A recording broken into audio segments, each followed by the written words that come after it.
এখন সকাল ৬টা বাজে আর ৬টা বাজার অনেক আগেই আমাদের বাড়িতে ধান নিতে চলে এসেছে। আমার শ্বশুরমশাই এই ধানগুলো আজকে বিক্রি করে দিয়েছে। আমাদের চাষের জমি আছে আর আমাদের জমিতে ধান থেকে শুরু করে সরিষা অনেক কিছুই চাষবাস হয়। তো যাই হোক আজকে সকাল সকালে ধানগুলো বিক্রি করে দিল, মনের মধ্যে কেমন একটু লাগছিল।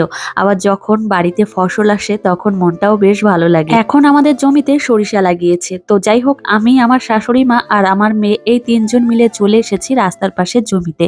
আর এখান থেকে আমরা এখন সবজি নেব।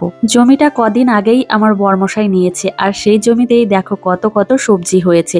আর এত সবজি দেখে মনটাও খুশিতে ভরে গেল। প্রত্যেকদিন সকালবেলায় মাকে জিজ্ঞাসা করেই রান্না করতে যাই, কিন্তু আজকে মাকে বললাম মা আজকে সিদ্ধ ভাত রান্না করব আর জমির থেকে টাটকা সবজি তুলে নিয়ে এসেই রান্না করব।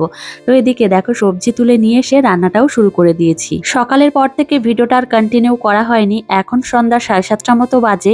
আমি আর আমার মেয়ে রেডি হয়ে নিয়েছি, এখন যাব জন্মদিন বাড়িতে। আমাদের বাড়ির সামনেই আদিশ্রীর এক দাদা ভাইয়ের জন্মদিন, তো সেই জন্মদিন উপলক্ষেই আমাদেরকে নিমন্ত্রণ করেছে, তো সেখানেই আমরা যাব। মা মেয়ে দুজনেই রেডি হয়ে নিয়েছি আর এখন দুজনেই বেরোবো। আবার বাড়িতে এসে রান্নাও করতে হবে, সেজন্য ঝটপট করে যাব, আবার তাড়াতাড়ি করে আসার চেষ্টা করব। মাম্মাম সোনা তো সাজুগুজু করতে প্রচন্ডই পছন্দ করে, তো দেখো ও সাজুগুজু করেছে, অনেকটাই খুশি।